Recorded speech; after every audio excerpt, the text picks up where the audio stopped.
Kalmer. Teise poole keskel pidi päris karvast teelt tegema oma varumeeste pingi juures. Vulgid ei lasknud lõpuni rahus elada. No ega me seda ei loodnud, et keegi nagu mängimise poole pealt ära lõpetab, et pigem ei olegi tegevus siin mulkide tegevuses nagu ei olnud teema, vaid teema ikkagi meie oma tegemata jätmistes.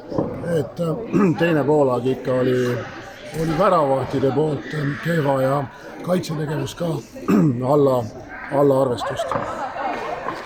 Teine mäng teil kodus tuleb ka samasugune terav andmine või teete sotid kiiresti selgeks? No ma arvan küll, et tuleb, ma ei usu seda ja et nüüd Viljandi tuleb sinna kaotama ja ei taha, et lõpetab selle mängimise ära sealt kiiresti, et ma arvan, et tuleb korralik võitlus ainult, et natukene on nüüd meie kasuks 3 väravat, et päris 0-0 ei alusta.